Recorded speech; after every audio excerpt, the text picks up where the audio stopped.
Christopherleonjohnson here. All right, so happy last day of early voting 2024. So this evening, you see here, they seized cannabis, but now, just a heads up, guys, very soon that a lot of these smoke shops will be fighting back against the city with these impeding lawsuits, but the city is fighting back because of the legal cannabis situation. I'm explaining. I'm walking. See, I just came out the club. Like I said, I supported some people, and they actually come out and asked, can I come out? And I said, yeah, sure, come out. Come before a certain time before I paid a fee, and I did. Spent a couple money on drinks. Had to leave to do some other business, but that's a story that one day that I'll make it clear. I went to a strip club. Went to a strip club in the area. It was a crazy experience, guys. Real crazy experience. But came back to show my support back to the club. But let me make this clear about the cannabis situation in New York City. And I didn't have a chance to give my opinion about this. Give my opinion about the cannabis situation in New York City. By the way, time now is currently 1 o'clock, 1:13, but it was really at 2 o'clock. But because of today's daylight saving time, so everybody gets an hour. Everybody gets an hour back. Or if you're working, you're supposed to get paid an hour more over your 8 hours. So if you're working, make sure if you work by the hour, you work from whatever time, and you make sure you claim that hour. But the reason this is happening with the cannabis shops in the city is because of what happened was, look, the rollout of the New York State cannabis licenses were really flawed. It was like a bad layout. It was a bad schematic, everything, right? Now the point of the legal cannabis system was to give the power to justice involved individuals to be an entrepreneur, because justice involved individuals don't have that luxury thing with prison, right? So walking up now, walking up Church Avenue, walking up Church. So basically, oh shit, 50 people, shout out to people, 50 people that are watching. So let's make this clear, right? So what happened with the cannabis rollout was that they only gave it to their boys and gals at the nonprofits. That's the only people they gave it to. It's the people that the nonprofits or certain stakeholders that can easily do straw businesses but just put a fella name on it, and they gave them the businesses, right? So you know what happened was, since in New York State, weed is legal. Right now, look, another cannabis shop seized, but since weed is legal, they, a lot of the people that couldn't get the licenses because of politics and more politics and politics, they decided to start opening shops themselves. Those are the shops that people call illegal shops, right? Now, people in the city know this about their illegal shops, that a number of them are prone to violence. And we've seen the stories of people getting shot and killed, them getting robbed, and all the type of shenanigans. And that's something we all know about. But there's some of them that legally they're illegal, right? They're not supposed to be selling marijuana, but they try to do the right thing. They're trying to make a living for themselves and their family. Now, what happened was the so-called legal shops started outnumbering the so-called legal shops. And you know who money that wasn't getting their pockets lined were the government, mainly the city of New York. So what happened was, because of that, they had to start closing down these smoke shops. Now, before that law came in, Raj Kumar, the only people that could really shut down a smoke shop were the sheriff department, the New York City Sheriff Department. Now, what happened was, you understand that the sheriff department is really small compared to the NYPD. The sheriff department had probably like 2,000 sheriffs. The NYPD has about 25,000 officers. And look what happened. And what happened was that these officers they like the city starts saying like, well, we can't just rely on the sheriff department to close all these motherfuckers down. We had to get the power to the NYPD to start shutting these shit down too. So what happened was that our indicted mayor, Eric Adams, what he did was he had his state assembly member, Raj Kumar, introduce a bill, and the bill got passed signed by the governor to give the NYPD the power to close down smoke shops. The same power to the sheriff department. So now everybody got to understand that what happened was that everybody knows that the NYPD, they could be overreaching their authority, and they known for doing things to like intimidate people and using their police power to arrest people when they start spouting their rights. And you see the videos of how there was a video on Warstar where there was an undercover officer, would start asking the smoke shop owner, "Do you sell slizzies?" Slizzies is it's like a jargon word for like weed, right? That's slizzies, like slizzy, zaza, and shit like that. Zaz. That's what it is. Like technically, the marijuana everybody wants these days, the one you see with the fucking package, the over-the-top packaging, and shit like that. That's slizzies, right? So what happened in the video? The owner said like, "No, I don't sell this shit." And look what happened. They still went inside anyway, and started saying, "We're gonna inspect your store." And the guy said like, "Well, I don't want you to do this shit." And the video showed how the officers jumped over to get the counter and started fucking abusing their power on the guy. Now, that's a definition of abusing your power, overreaching your power. And look, what happened was there was lawyers, and there was one courageous lawyer that started said like, "Fuck this. This is unconstitutional what they doing to these store owners, because they need real probable cause to arrest and seize shops and close businesses," and they had none. And this lawyer, what he did was he sued the state. He sued the state, and he sued the state about that bill, and started using every other type of case of known harassment and abuse of power, exploiting the powers that be, like the sheriff, oath and all these shit like that, to close these shops down. And the judges said, "Look, it's unconstitutional." Let me tell you this right now. This is my opinion, right? This is my opinion, and this is it. It was unconstitutional. It was unconstitutional because people got to stand that the reason it really came unconstitutional because people had the right to sell. They had the right to sell what they want. Marijuana in New York State is legal. It's fucking legal. What happened, like I said before, was the city and the state is not getting their cut from these businesses. And that's why they was getting pissed off about this, because they like, these motherfuckers make more money than the legal shops, and they're not getting their fucking cut from taxes. The only people that really pay taxes to the state are the landlords. Now, they was trying to make the landlords should be policing. The landlords should be policing. Nah, this is not. I just took it off. Yeah, stop smoking, Greenie. I just had it like this. I'm not no jackets. I'm just fucking hilarious. I'm like, God, I don't know, like an octopus. But thank you for that comment, brother. I do look fluffy. You get fluffed up. But make this clear, guys. Let's make this clear in 2024 that there's a lot of things they did. This made it unconstitutional.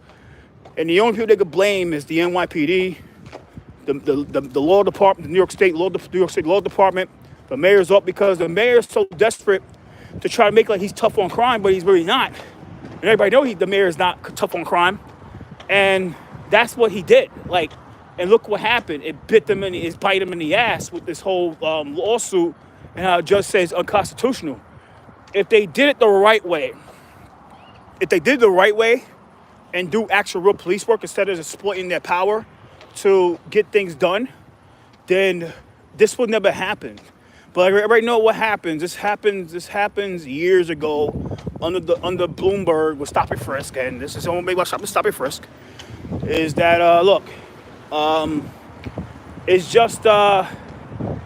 it's just look, when cops exploit their power and abuse their power, lawsuits happen. and it was needed, and that's my opinion. It was fucking needed. I back the blue. I don't back dirty cops. I don't back up cops that exploit their power, that abuse their power. I'm not that type of guy. You'll never see me do that type. You'll never see me co-sign any of that type of shit. Let's make that clear. But going forward,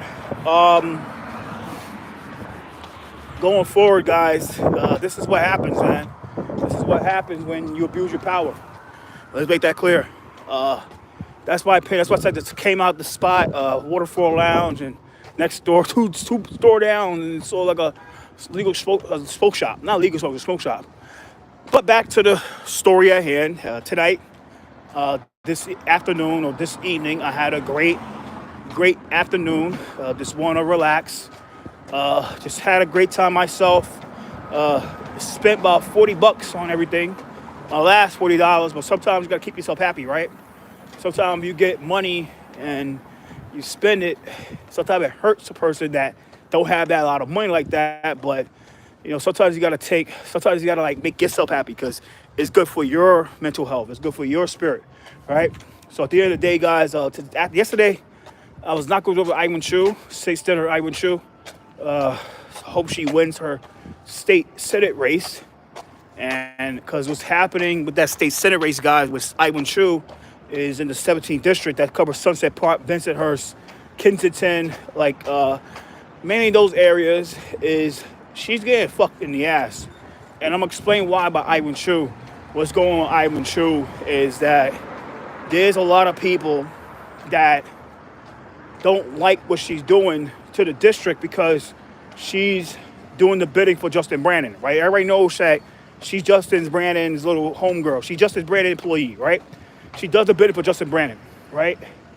Now, there's a lot of people that are pissed off about Iwan Chu because the crime in the district, the quality of life in the district, the 2501 86th Street shelter situation is a lot of things that she did, and she did it in a certain way that pissed a lot of people off. She pissed a lot of people off in that district, mainly Bensonhurst, mainly Sunset Park and Benson. They are pissed off about Iwan. But people got to understand that, look, what I found out at the end of the day, guys, look, this is what I found out, right? Is that her opponent, Stephen Chan, works for Justin Brandon. He's sent there by people that are affiliated with Justin Brandon to make sure that even if she loses on Tuesday, Justin Brandon never loses out. That district is really controlled by Justin Brandon. That district is a Justin Brandon district. They designed that district for Iwan Chu in the first place. Another district they designed for their people, for Justin Brandon, was the 43rd Councilmanic District, and that was designed for Y.E. Chan. But what happened was Susan Zwang decided to run for that seat, and Susan Zwang won the 43rd 43rd Councilmanic primary, and she defeated Yang Tan and Vito Bella, right? So let me explain what's going on, right? Let me explain what's happening with the 43rd, and this is why people gotta support Iwan Chu, because if people don't support her, and if she loses, Susan Zwang might lose her job in 2025. Because what's gonna happen is, and I'll make this clear, and I'm gonna explain what's going on about the whole setup, right? So Susan Zwang is hated by Justin Brandon, right? Susan Zwang is hated by Justin Brandon. Really hated by Brandon. To the point that everybody know in the charter of the city council, the charter of the New York City Council charter and elections, is when a person is missing, a person is immobilized, they become a vegetable, or to the point that they cannot serve, they have to vacate that the seat have to be vacated, and they have to have a special election to fill that seat. Now, Justin Brandon's plan with Susan Zwang was to immobilize her. And everybody know, and I knew it because Susan Zwang told me this shit. Justin Brandon's plan was to immobilize Susan Wong to the point that she could not serve in a city council. And what I'm talking about, what happened with Justin Brandon was Justin Brandon sent somebody to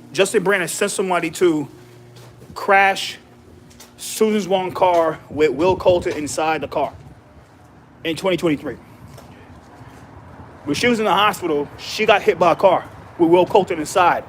That was sent by Justin Brandon. And that didn't work. So Justin Brandon was praying that something will happen to Susan Wong to the point that he could strike and take her out and try to get her expelled from city council. And what happened, and he thought that was going to work, was the biting of the cop, the alleged biting of the cop. Now, look, Susan loves the cop. She backs the blue. What's going on with that situation is Justin Brandon is going to weaponize that situation to the point that if Ivan True loses on Tuesday, 2025 might be the last year for Susan Wong because Susan might be expelled. There's a big chance that Susan Wong will be expelled from the city council if Ivan True loses on Tuesday. And I'll explain why. Because 2025 is coming up. And you got to understand that every year, there's a budget talk. There's a budget. They have to do the budget. That means part of the budget for the city council, that means that they decide who gets what in discretionary funding, how much money people get in discretionary funding, and what items get approved, what items can get earmarked via city council money for discretionary money. Now, Justin Brandon is the finance chair. That means he had a decision. He had the real sway of who gets what in the city council budget, right? Now, what do you think is going to happen? Justin Brandon is going to get Sandra Ung to bring up on charges for conduct unbecoming Susan Wong on charges on charges of conduct unbecoming of a council member.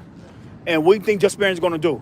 He's going to tell every council member, like, look, if you vote yes to expel Susan Wong, I'll give you an X amount of money to your budget for FY26 discretionary funding and FY26 capital funding if you vote yes. Now, if you're a council member, and remember, you're running for your last 4-year term, or certain other members like Christopher Banks and Susan Wong and Chrissy Marmorato, your first 4-year term for 2025 to 2029, you're going to do whatever you got to do to get as much money you can. What's up, Liam, Dante? As much money you can to deliver to your nonprofits you need to save your job for the last 4 years of city council or your first 4-year term. So what do you think is going to happen? Susan is going to get voted out. Now, once Susan gets voted out by expulsion, there's going to be a special election. And who do you think is going to be the council member for that 43rd district is Iwan Chu. So you got to understand what's going on here. It's a lot of shit that's happening with this 43rd district seat and how Iwan Chu plays into all of this shit. And even if she loses, Justin Brandon's going to give a consolation prize. It's like, look, I'll make you council in 43rd district on a special election. I'm going to get fucking Susan expelled. So people got to understand what's happening here is that there's a lot of dirty backdoor politics that's going on. And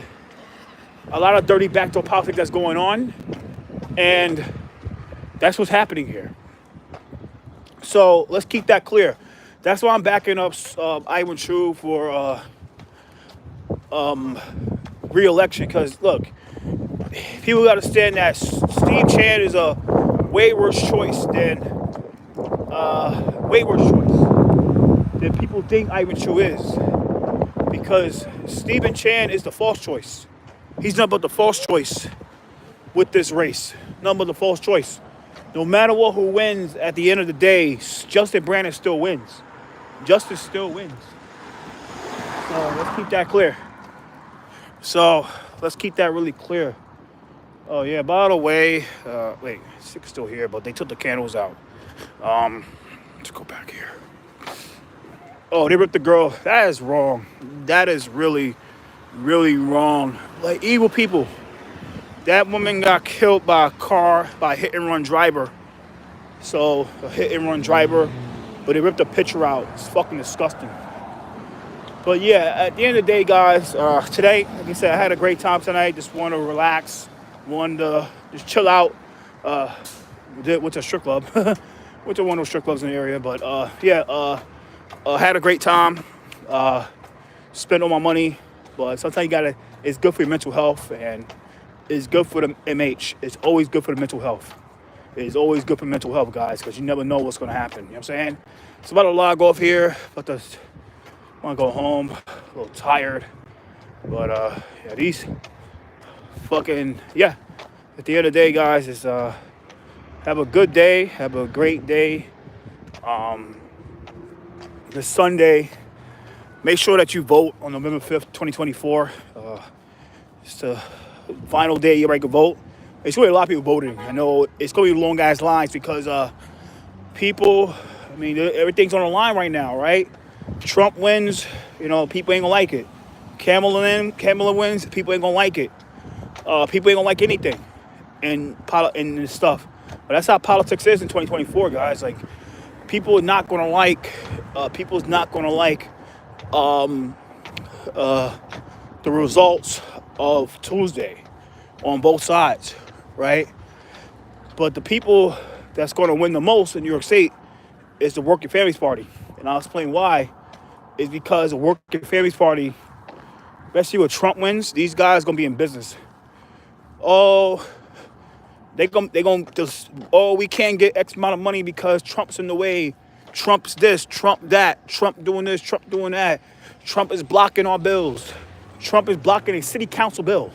But that's what they keep on doing. Trump is blocking our funding. Trump is not going to do anything. So we need your money. We need your support. So it's about money here, guys. The Working Family, they're going to make a lot of money off Trump for the next 4 years if he wins. Because he's, he makes some money. A lot of these fucking progressives, especially like from 2017, they would have never be where they are right now in 2024 if it wasn't for Donald Trump. Because Trump put these guys in the headlines by them going to these donors and the media saying that, look, the reason we can't get anything done because Trump's in the way. So 134 now.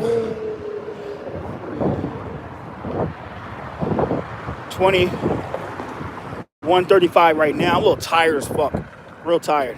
But yeah, at the end of the day, guys, it was a great time. Came out showing support to people that, like I said, they helped me out. Come out, show my support to them. It's 1:35 now.